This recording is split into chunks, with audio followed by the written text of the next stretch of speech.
Alléluia. Voilà Jésus-Christ.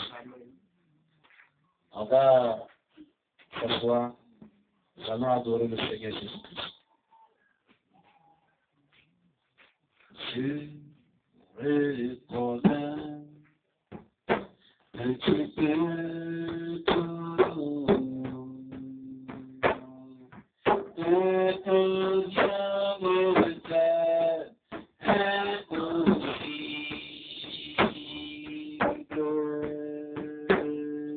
Je reconnais que tu peux tout, Seigneur, et que rien de faire est possible.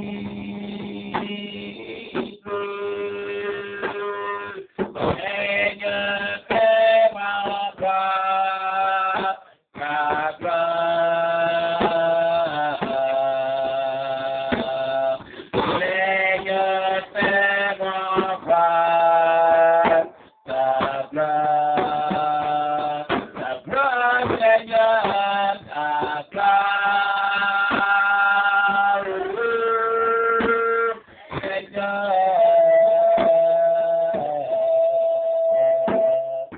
Seigneur, fais-moi voir ta gloire. Ta gloire, Seigneur, ta gloire. Seigneur,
confiance en lui, c'est de l'éternel, c'est délice.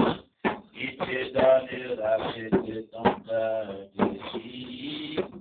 Recommande ton sort à l'éternel, mets ta confiance en lui, il agira, il agira, il agira, il agira. Fais de l'éternel, fais délice, il te donnera ce que ton cœur désire. Recommande ton sort à l'éternel, mets ta confiance en lui, il agira, il agira, il agira, il agira. Ce n'est plus moi qui dis Alléluia, c'est Jésus qui vit en moi. Ce n'est plus moi qui dis Alléluia, c'est Jésus qui vit en moi. Ce n'est plus moi qui dis Alléluia, c'est Jésus qui vit en moi. Ce n'est plus moi qui dis Alléluia, c'est Jésus qui vit en moi. En moi, en moi, c'est Jésus qui vit en moi. Ce n'est plus moi qui dis Alléluia, c'est Jésus qui vit en moi. Quand je me souviens de l'amour de Jésus, quand je me souviens, Alléluia, quand je me souviens de l'amour de Jésus, quand je me souviens de Sana, quand je me souviens de l'amour de Jésus, quand je me souviens, Alléluia. Quand je me souviens de l'amour de Jésus, quand je me souviens de Sana, quand je me souviens de Jésus aime, quand je me souviens, Alléluia, quand je me souviens que Jésus aime, quand je me souviens de Sana, quand je me souviens. Amen. Quand je me souviens, Alléluia, quand je me souviens de l'amour de Jésus, quand je me souviens de Adam. Alléluia. On acclame très très fort le Seigneur Jésus. Amen. Amen. Amen. Est-ce que tu es vivant ce matin? Est-ce que tu peux te montrer que tu es vivant ce matin?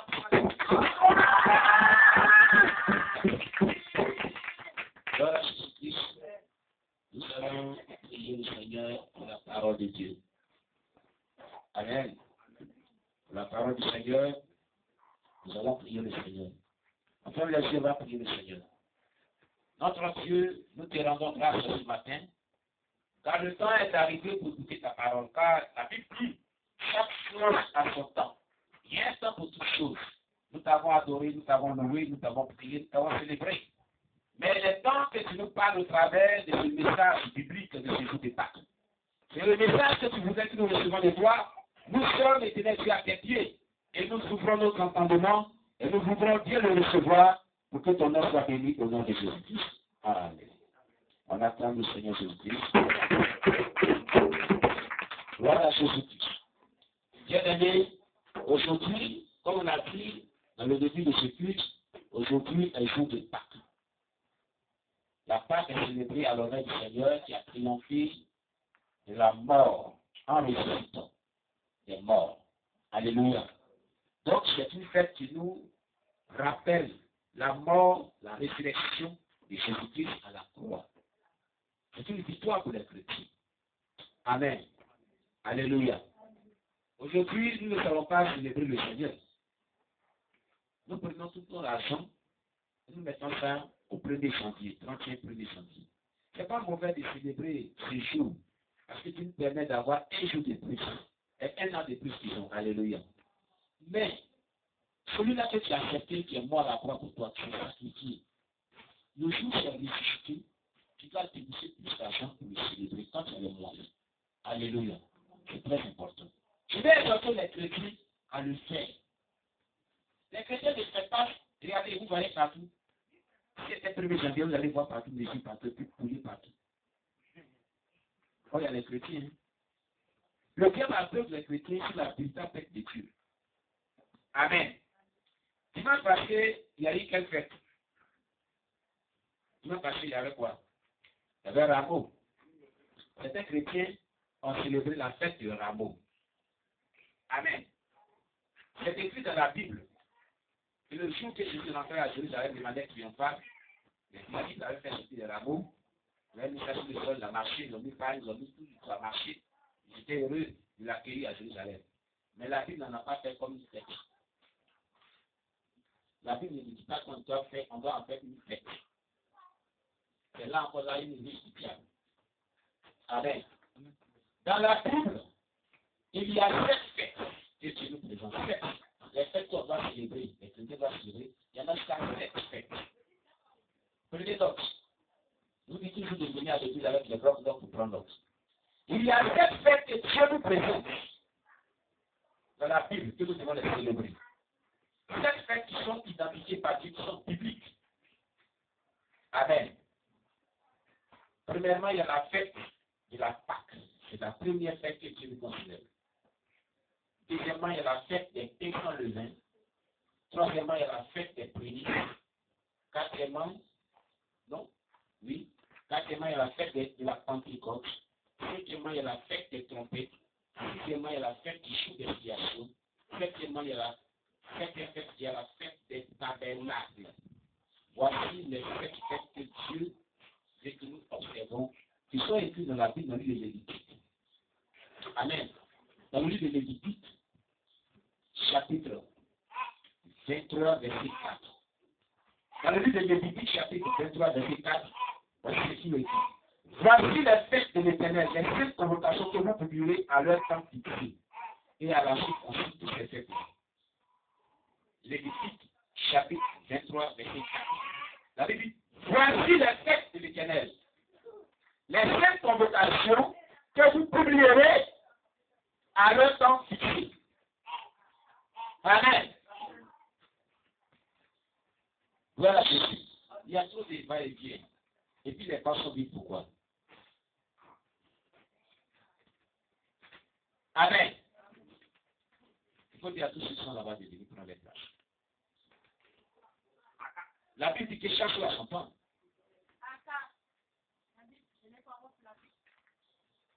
Amen. Voilà Jésus-Christ. Il y a 7 fêtes. Il ne faudrait pas vous tromper. Les fêtes de Dieu sont faites.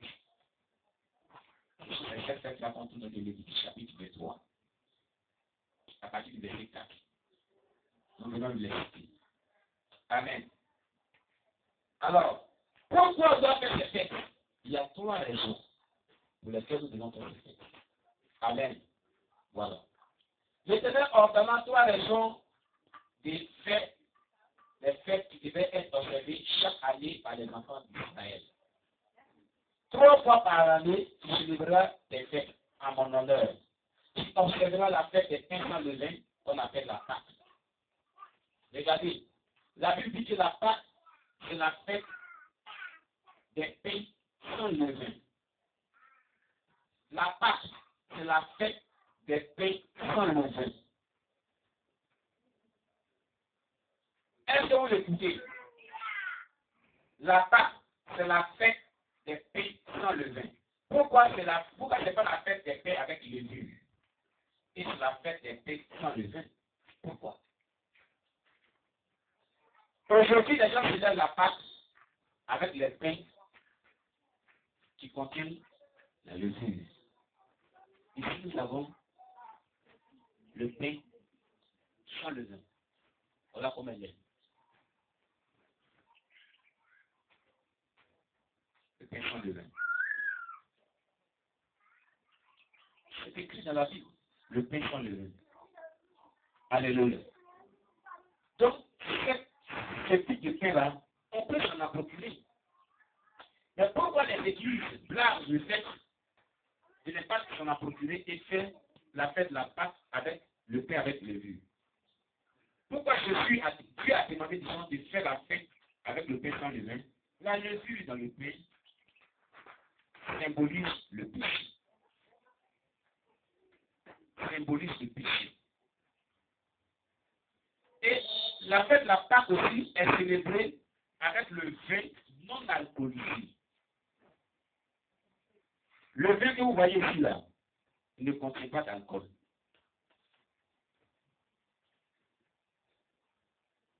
Mais aujourd'hui, dans les églises, l'on célèbre le pain et la fête de la Pâque avec le vin, avec l'alcool. L'alcool à l'intérieur du vin symbolise le péché. C'est ça que vous parlez, on célèbre la Pâque avec le pain, avec le vin et avec le vin, avec alcool. Amen. Amen. Amen. Autant des personnes disent pourquoi ne pas boire le vin pour que Christ même la peine miracle, la opéré miracle, apprenant de l'eau pour transformer le vin autour des noces des canards. Et puis les chrétiens évangéliques disent qu'on ne doit pas prendre le vin pour boire. Le vin que j'explique avec transformé ce jour-là n'était pas alcoolisé. Quand vous dites bien le pasteur dit le vin tout. Le vin tout. Un vin qui est tout n'est pas alcoolisé. Alors, c'est clair que tu sais pourquoi tu envoies le bon vin maintenant, alors qu'on a pris le temps de boire le mauvais vin qui rend ivre. Alors, le vin qu'on utilise, on doit l'utiliser pour la sainte le repas du Seigneur, doit être un vin sans alcool. Bon, je dis, on prend par pierre, et bien alcoolisé là, et on boit. C'est pour ça qu'il y a quelqu'un qui va expliquer que pendant que les gens prenaient la sainte scène, c'est mon ami parce qu'il est venu même hier, expliquer ça, hier avant-hier, avant-hier, parce que ça vient. Il disait que, on lui a raconté une histoire. Il y a une femme là, pendant que les gens prenaient la sainte scène, les baptisés là, arrivé à son tour, on lui a dit, et puis elle a pris le vin. Elle dit, mais viens encore. Peut-être que je n'aime pas, mais moi j'aime le vin. On dit, comme ils ne sont pas là pour décider. Donc c'est un peu symbolique. Elle dit, je vais encore, parce que peut-être que je n'aime pas. Je ne suis pas encore arrivé. La vie, elle n'est pas encore soudée. Elle n'est pas encore ivre. Donc, on ne va pas mettre encore pour qu'elle soit bien soudée. Vous voyez, il y a une image qui se la donne. On ne prend pas ce vin-là pour qu'on soit soudé. Non, il est symbolique. Mais la son effet spirituel, on les respecter dans ces détails. Amen. Donc la Pâque se célèbre avec la fête du pain sans levain et du vin non alcoolisé. Amen. Voilà tous les restes. Il a dit, pendant 7 jours, autant que tu es dans le mois des épis, tu mangeras des pains sans levain, comme je t'en ai ordonné, car c'est dans ce mois que tu es sorti d'Égypte, et l'on ne se présentera point ta vie devant ma face. Tu offriras la fête de la moisson, la famille. Pendant 7 jours, à l'époque, comment les gens la célébraient, pendant 7 jours, ils se nourrissent seulement du pain sans levain. Mais ne venaient pas dans la présence de Dieu les mêmes vides, ils venaient dans la présence de Dieu avec des offrandes. Pour dire merci à Dieu qui les a délivrés. Parce que la Pâque symbolise la délivrance du peuple juif de mettre la servitude en Égypte. Amen. Et cette fête-là se faisait selon le calendrier juif. Aujourd'hui, nous avons le calendrier grégorien. Je vais vous présenter le calendrier juif. Le calendrier. Le calendrier de la Pâque. Le calendrier vers le calendrier de la Pâque. Le calendrier juif. Nous parlons de la fête de la Pâque.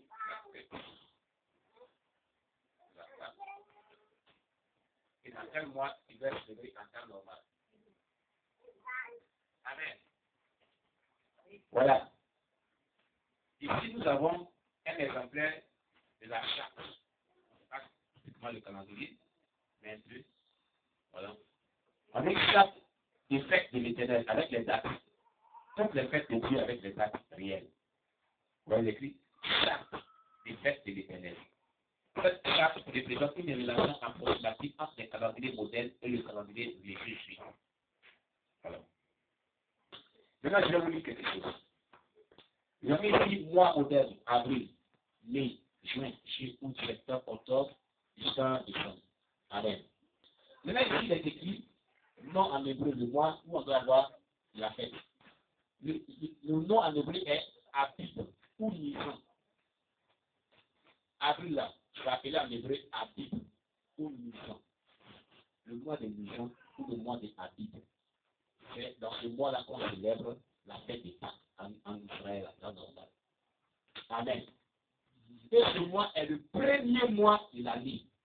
Vous voyez, selon le calendrier juif, c'est avril, là. C'est le premier mois de l'année. Or, le calendrier grégorien que nous suivons, nous dit que c'est janvier, c'est le premier mois de l'année. Le diable est méchant.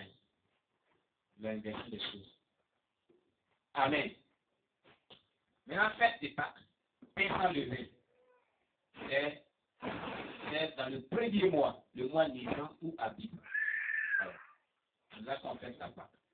Le jour, c'est le 14e jour.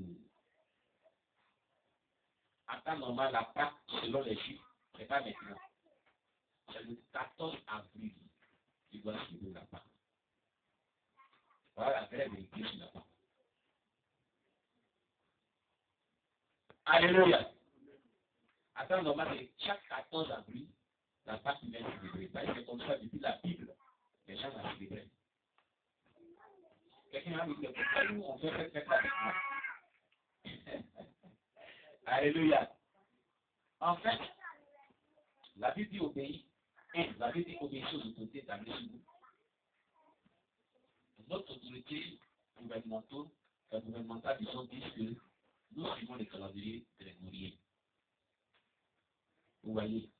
Donc, selon le calendrier grégorien, aujourd'hui est le jour des fêtes des Pâques. Mais ce n'est pas maintenant, de nos jours, ce n'est pas le jour qui importe plus. C'est la fête que vous célèbrez. Et comment tu la célèbres là? C'est ce qui est important au bien d'ici, aux yeux de Dieu. Amen. Voilà. C'est ce qui est important aux yeux de Dieu. Comment tu passes cette Pâque là? C'est ça qui est important. Amen. Voilà. Donc, je voulais vraiment vous donner un peu de précision sur ce que fait sortir ce calendrier. Amen. Avec toutes les dates et toutes les fêtes à la plus. Maintenant, je vais dire quelque chose. Je vais parler brièvement de la Pâque, puisque dans la Pâque, on va parler un peu de la Pâque. La Pâque, c'est quoi? Qu'est-ce que signifie la Pâque en temps normal? La Pâque. Qu'est-ce que signifie la Pâque?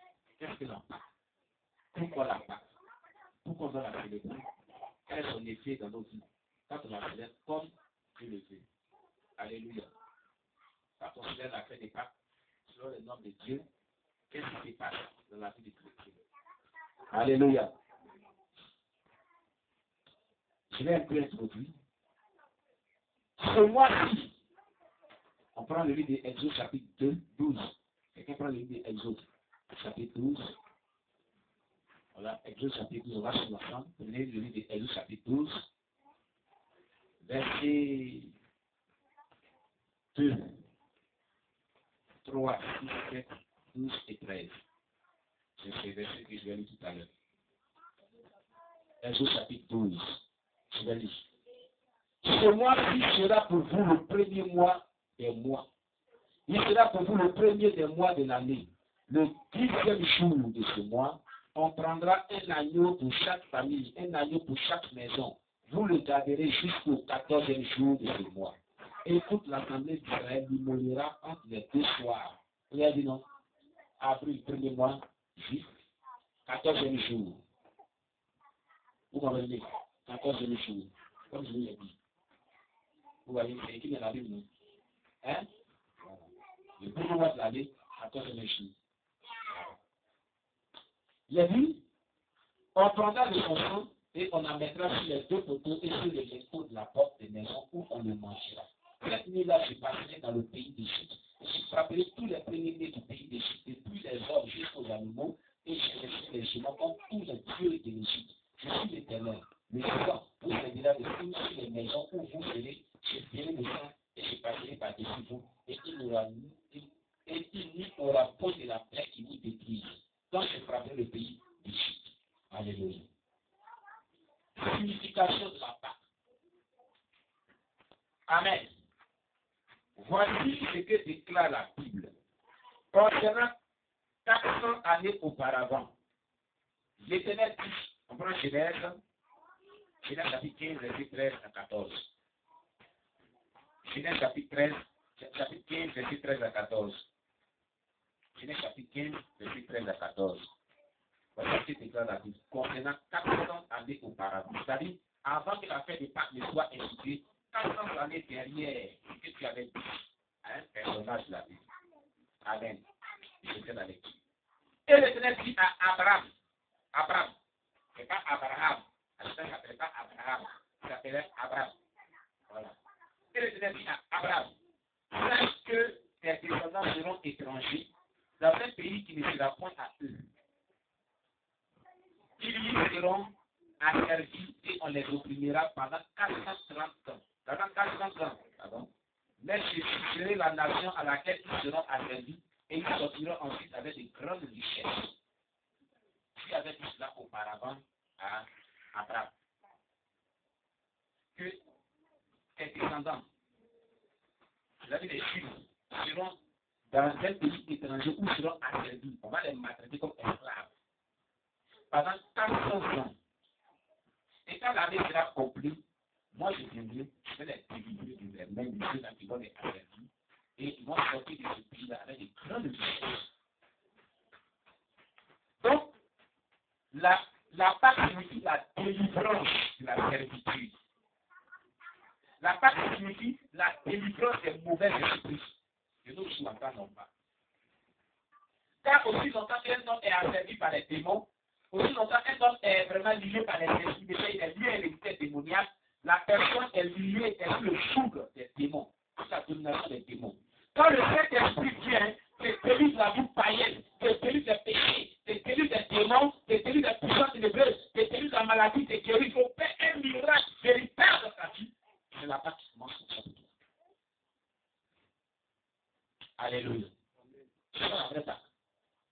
Avec son symbole, c'est la délivrance. Amen. Une délivrance pour Israël.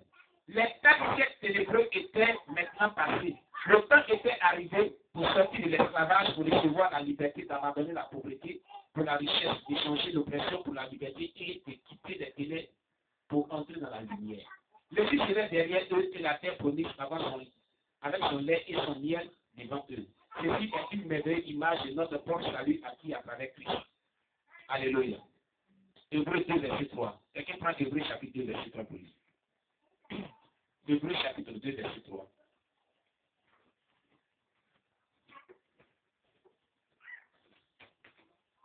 Amen. Hébreux chapitre 2, verset 3. Et qu'est-ce que vient ici dans la lettre Hébreux chapitre 2, verset 3.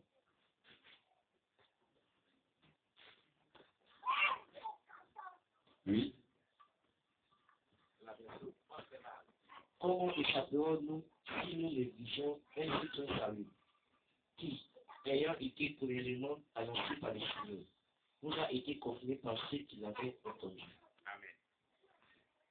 Comment échapperons-nous en négligeant un si grand salut qui, annoncé d'abord par le Seigneur, nous a été confirmé par ceux qui l'ont entendu? Le Seigneur avait déjà annoncé ce grand salut. Mais les gens l'ont obtenu par ceux-là qui l'ont entendu. Alléluia. Amen. Alors on nous demande, comment échapperons-nous en négligeant un si grand salut? Alléluia. Si tu négliges le salut, tu vas échapper. Les gens négligent le salut de leur âme. Il est important que quand tu m'écoutes, n'a pas encore Jésus dans ta vie, qu'elle te décide à accepter Jésus pour ne pas négliger le salut de ton âme. Ne pas négliger d'être sauvé. Alléluia. Amen. C'est très important. Notre délivrance de l'esclavage du péché et de l'oppression est montrée d'une manière prophétique par les événements en Égypte quelques 3400 années auparavant. Alléluia. Pharaon était l'image du Satan. L'Égypte était l'image du monde des ténèbres. Et le peuple juif était l'image du peuple de Dieu qui est captif des mains des démons. Voilà l'image qui présente la patrie. Le fait que le peuple juif a été délivré, la même puissance des pharaons par des miracles, par des plaies, par des châtiments de Dieu, par un jugement de Dieu, cela symbolise la délivrance que nous avons maintenant de notre ère et par la puissance de cet esprit. Et cela symbolise la Pâque. Amen. Alléluia. Amen. La délivrance du péché. Vous comprenez que je vais vraiment lire cela, vous allez comprendre. Amen. Tout comme la Pâque était la conclusion de l'esclavage des peines et de la pauvreté pour les enfants d'Israël, quand nous prenons notre avion pascal, Christ, nous obtenons un nouveau commencement. Alléluia. Selon 2 Corinthiens 5, verset 17 nous dit, si quelqu'un est en Christ, il est une nouvelle créature. Les choses anciennes sont passées, voici tout ce sont devenues nouvelles. Les péchés, les fautes, les échecs du passé ne nous lient plus. Nous faisons partie d'une nouvelle famille, avec une nouvelle généalogie, une nouvelle alliance, un libérateur plus merveilleux que nous puissions imaginer. Alléluia. Voici ce que la Bible dit à ce sujet. À ce sujet de notre libérateur. Et tu lui donneras le nom de Jésus, celui qui sauvera son peuple de ses péchés. Quand Jésus-Christ, l'ange Gabriel a envoyé Jésus, et l'ange Gabriel a été envoyé auprès de Marie, dit que tu lui donneras le nom de Jésus, c'est celui qui libérera mon peuple du péché. Donc, Jésus-Christ même est la Pâque. Jésus-Christ même est la Pâque. Parce qu'il est écrit quelque part et nous allons le voir. Amen. Nous allons le voir. Nous allons le voir parce qu'il est dit, Jésus-Christ, notre Pâque a été immolé. Amen. Voilà. Jésus, notre Pâque a été immolé. Amen. On le lit quelque part. Gloire à Jésus. Alléluia. Quand on va arriver à ce niveau, on va le lire. Amen. Je vais parler un peu de l'année pascale. Pour la Pâque, chaque fête de Dieu, les 7 fêtes, chaque fête a 3 aspects. La fête historique, la fête prophétique et la fête personnelle. Voilà ce qu'il faut retenir. Aussi bien que la Pâque a ces 3 aspects, les 7 fêtes ont ces différents aspects. L'aspect historique, l'aspect prophétique, l'aspect personnel. Nous allons voir et expliquer pourquoi ces différents aspects. Amen. Quand on parle de l'aspect historique, on parle de quoi? L'aspect historique. Elles sont observées en souvenir d'une chose que Dieu avait accomplie dans le passé. Quand on parle de l'historique, on parle de l'histoire. Voilà. Dieu donne des souvenirs de ses actions miraculeuses. Elles sont importantes et dignes de respect. Elles ne doivent pas être détruites.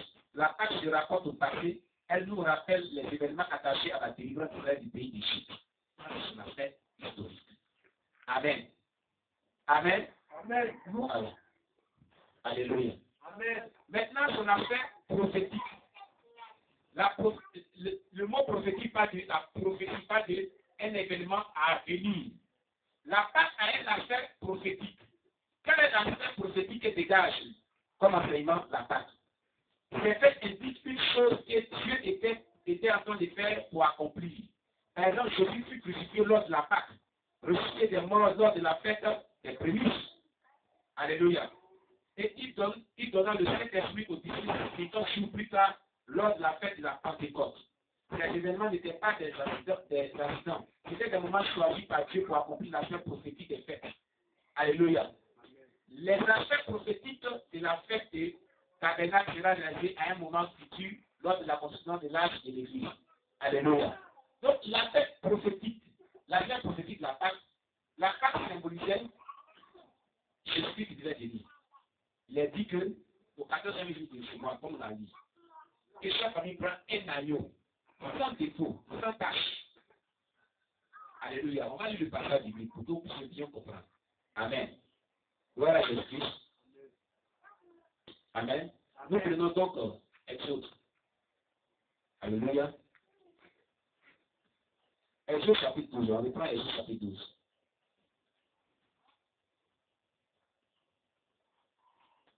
Exode chapitre 12.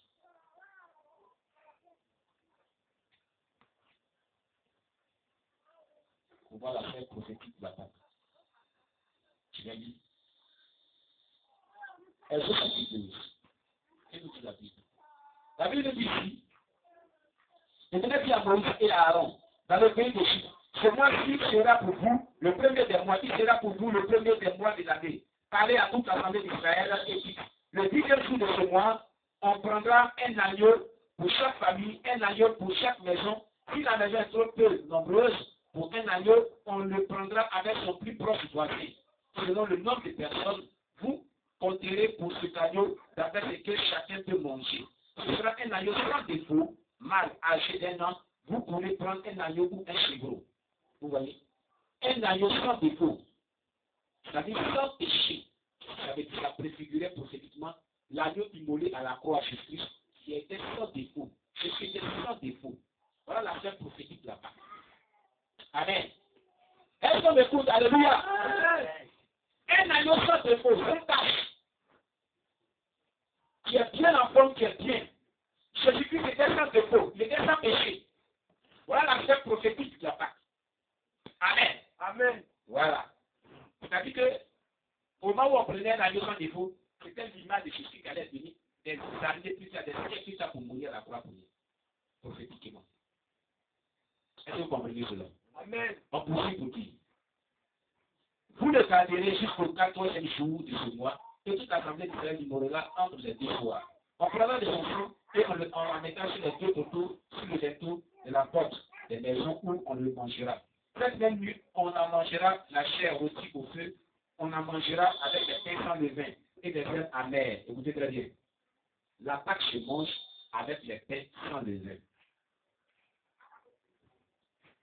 On ne mange pas la Pâque avec les pains avec les légumes. Tout à l'heure, on prend le repas de Seigneur, le pain là, il n'y a pas de levain dedans, c'est le pain sans levain. Amen. Mais regardez ce qu'ils ont dit ici, avec des herbes amères. Pourquoi ils devaient manger la Pâque là avec des herbes amères? Ça représentait les douleurs que Jésus avait portées à la croix prophétiquement avec plus tard. Voilà l'aspect prophétique de la Pâque. Les herbes amères représentaient les douleurs qu'avait ressenti Jésus dans son corps. C'est le prix qu'il a payé pour lui à la croix. Amen. Voilà l'aspect prophétique. Jésus a souffert à la croix. Toi, tu m'écoutes, tu n'as pas encore Jésus de ta vie. Quand Jésus a été flagellé, il a été maltraité, il a été persécuté, son sang a coulé. Qui a regardé le film de la passion de Christ? Vous avez vu comment ils ont maltraité? Il a été une boucherie. Et les herbes amères symbolisent toute cette douleur, toute cette atrocité de Jésus qu'il a porté dans sa chair à la croix pour toi et pour moi et pour toute l'humanité, pour toute création sauvée. Bien aimé, je vais t'inviter à accepter Jésus véritablement. Si tu n'as pas encore Jésus dans ta vie véritablement, il faut que tu l'aies dans ta vie véritablement. C'est très important. Alléluia. Amen. Il a dit, cette même nuit, on en mangera la chair rôtie au feu, on en mangera avec des pains sans levain et des herbes amères. Vous ne le mangerez point à demi cuit et bouilli dans l'eau, mais il sera rôti au feu avec la tête des gens qui les dirent. Vous n'en laisserez rien jusqu'au matin, et s'il en reste quelque chose, le matin, vous le brûlerez au feu. Quand vous la mangerez, vous aurez vos reins, vos souliers aux pieds et votre bâton à la main, et vous la mangerez à la hâte. C'est la Pâque de l'Éternel. Cette nuit-là, je passerai dans le pays d'Égypte, et je frapperai tous les premiers-nés du pays d'Égypte, depuis les hommes jusqu'aux animaux, et j'exercerai des jugements contre tous les dieux de l'Égypte. Je suis l'Éternel. Le sang vous servira de signe sur les maisons où vous serez. Je verrai le sang et je passerai par-dessus vous, et il n'y aura point de plaie qui vous détruise quand je frapperai le pays d'Égypte. Alléluia.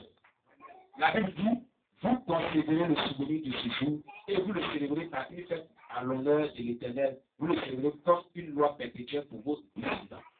De la manière dont elle a été célébrée là, je vous demande de célébrer la Pâque comme ça, avec les pains sans levain. Vous comprenez bien? Aujourd'hui, les gens font la Pâque avec le pain, avec le vin. Jésus dit quoi? Tout à l'heure, on va le faire. Il dit, prenez ceci est mon corps, qui sera donné pour vous. Alléluia. Pour la rémission de vos péchés. le corps de Jésus n'a pas de péché. La levure est bonne de péché. Et on donne le pain avec le levure aux gens pour manger. On a condamné tous les péchés. Parce que toutes ces actions-là ont des répercussions spirituelles sur la vie de la personne. Mais si la personne mange le pain avec le levure, ça va avoir effet sur sa vie. Le péché va avoir effet sur sa vie. Amen. C'est des erreurs que les gens commettent. Les gens disent que tout est inscrit dans la prière. Mais allez travailler des prières aussi. Il priait. Et Dieu a demandé que cela soit fait. Même dans la Bible nous dit que Christ, notre Pâque, a été immolé. Célébrons cette Pâque-là avec le pain sans levure. Alléluia. Quand un peu de levure fait lever la Pâque, ça veut dire. Ça veut dire qu'un peu de levure seulement donne la vie du péché. Donc, célébrons notre Pâque sans levure. C'est-à-dire, quand on doit célébrer la Pâque, on doit se sanctifier sans péché. On ne doit pas célébrer la Pâque dans un lieu de péché. C'est pour cela, bien avant qu'on baptise des gens, ici dans cette église, on peut faire un entretien de tout d'âme. On brise tous les liens de péché, on chasse les démons, on te parle pendant un bon moment, on t'enseigne. Et après ta délivrance, on t'envoie dans le feu du baptême. C'est-à-dire que tu dois te sanctifier. Alléluia. Amen. Alléluia. Amen. Voilà. C'est le nom de Jésus. L'aspect personnel de la Pâque. La situation que ces fêtes se trouvent dans l'accomplissement dans nos vies. Par exemple, Christ doit être reçu comme notre agneau pascal, notre délivrance du péché et de l'enfer. 1 Corinthiens 5, verset 7. Alléluia. On prend 1 Corinthiens chapitre 5, verset 7. On va lire. C'est ce que je vous disais tout à l'heure. 1 Corinthiens chapitre 5, verset 7.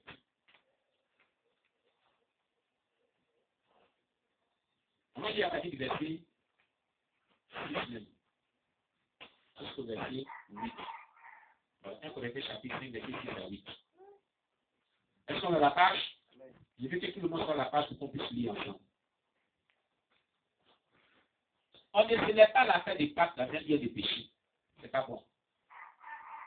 C'est pas bon du tout. C'est pas bon. Si tu célèbres la Pâque dans un lieu de péché, c'est dangereux.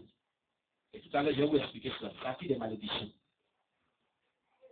C'est ça, on ne prend pas le repas du Seigneur avec la vie du péché. 1 Corinthiens chapitre 7, verset 6 à 8, je dis. C'est bien à tort que vous vous glorifiez. Ne savez-vous pas qu'un peu de levain fait lever toute la pâte? C'est ce que vous disiez tout à l'heure. Faites disparaître le vieux levain, afin que vous soyez une pâte nouvelle. Puisque vous êtes sans levain, car Christ notre Pâque a été immolé. Vous comprenez? Christ notre Pâque a été immolé. La Pâque là, c'est Christ lui-même. Voilà la vraie Pâque. La vraie Pâque, la Bible dit que c'est Christ lui-même, qui est notre Pâque, qui a été immolé. Donc on n'a qu'à faire disparaître le vieux levain. Le vieux levain, c'est la vie du péché. Alléluia. Ne savez-vous pas qu'un peu de levain fait lever la Pâque et un peu de péché des couilles? Donc, Dieu ne veut pas voir dans ton corps, pendant que tu lèves la vie de Pâques, une vie de péché. Parce que Christ notre Pâque a été immolé. Célébrons la fête, non avec du vieux levain, non avec un levain de malice et de méchanceté, mais avec les pains sans levain de la pureté et de la vérité. Amen. On va célébrer la Pâque avec une vie de sainteté absolue. C'est ce que ça veut dire. Étant dépouillé de tout ce qui est péché, tu dois célébrer la Pâque avec une vie de pureté, de sainteté véritable. Voilà ce que Christ nous ordonne. Amen. Amen. Beaucoup de personnes célèbrent la Pâque avec la vie du mensonge, avec la vie d'impudicité, de fornication, de péché, de combattre, de colère, de nervosité, de méchanceté.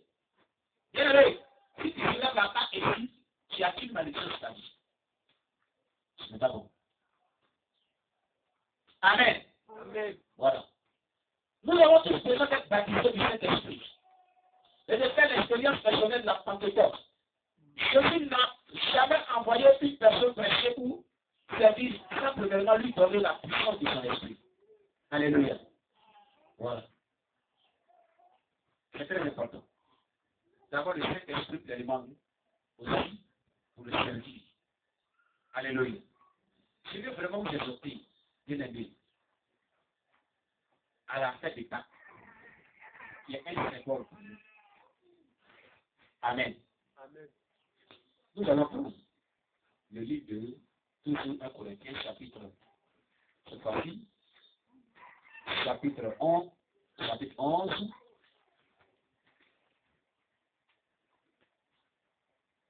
verset 27.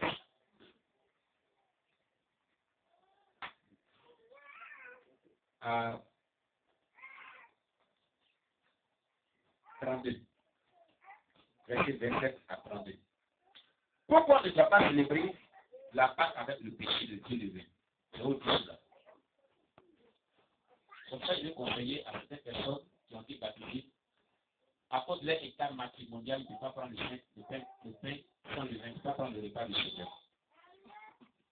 Parce qu'il y a d'autres qu'on a baptisés, mais à cause de leur état matrimonial, à cause de la vie du concubinage, il ne peut pas prendre le repas du Seigneur. Vous allez voir pourquoi.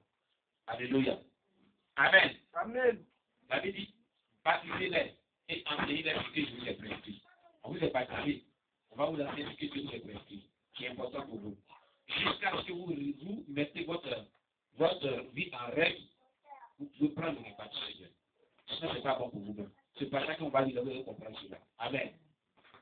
Nous lisons 1 Corinthiens chapitre 11, verset 27 à 32. Il fait la lecture. C'est pourquoi celui qui mange le pain ou boira de la coupe du Seigneur indignement sera coupable envers le corps et le sang du Seigneur. Ça veut dire quoi? Celui qui va prendre le repas du Seigneur de manière indigne, il n'est pas dit de prendre le repas, il n'est pas senti qu'il dans les biens de péché. D'où vient où ceux qui sont dans le concubinage ne pas prendre le repas? Il est coupable envers le sang de Jésus-Christ. C'est-à-dire que ceux qui arrêtent de suivre Jésus, qui fait partie des doses. Vous comprenez ce que ça veut dire? Est-ce que vous comprenez ce que ça veut dire? Amen. Si tu vis dans un bien des péchés, que tu manges le repas du Seigneur, la Bible dit que tu es coupable, au même titre que ceux qui ont crucifié Jésus dans la croix. Est-ce que tu peux comprendre? Maintenant, il va plus loin pour dire. Il sera coupable envers le corps et le sang du Seigneur. Verset 28. Que chacun donc s'éprouve soi-même et qu'ainsi il mange du pain et boive de la coupe. Car celui qui mange et boit sans discerner le corps du Seigneur, mange et boit un jugement contre lui-même.